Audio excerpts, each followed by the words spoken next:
the University of Michigan. I'm faculty in the Department of Health Management and Policy. I teach a course on healthcare quality, performance measurement, and improvement, and I do research about the effects of health policy on quality and cost. I'm trying to understand how incentives for hospitals and physicians and managed care organizations affect the quality and cost of care that they provide. Particularly, I'm trying to understand whether programs that try to change these incentives, called pay for performance or value-based purchasing programs, affect the quality and costs of care. So these programs are now widespread through the Medicare program, but we don't know exactly how they work and the conditions under which we think they'll be most effective. We've had this payment system, fee-for-service, that encourages a certain pattern of care and encourages more care, it encourages higher intensity care with lots of use of expensive technology. And so that's created incentives that have really increased cost in our system. And a lot of people would say in a way that hasn't improved quality at the same time, or hasn't in a commensurate way improved quality of care. So value-based payment is trying to give providers incentives to provide higher value care rather than simply higher volume care. What I always hope is going to happen is you could have a policy impact, that your study will be read, it'll be appreciated, and it will change the way that healthcare is delivered.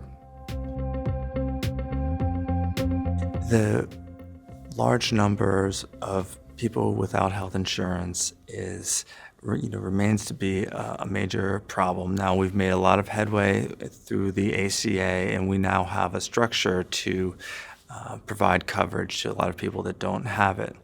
But we still haven't solved these issues around costs and how we're going to provide care for the newly insured people as well as just the rest of the country. It's a very challenging issue, and that's why there's so many people working on it. I would describe IHPI as an institute that supports its members at the University of Michigan to bring us together and to be more than the sum of the parts. A lot of times academics, we're not very well organized. We don't do things the most efficient way. We don't take advantage of shared resources or shared skills, and that's exactly what IHPI is trying to do. So instead of us trying to kind of reinvent the wheel for each project, or kind of to get access to data, or to do kind of simple tasks that everyone has to do, I think IHPI is more and more figuring out how it can help members support their research, to expand it, to take on the kind of roles that it could duplicate for numerous researchers who are trying to do the same thing, but also provide a kind of core set of colleagues and collaborators who feel like we're all kind of doing this together and we're part of something bigger.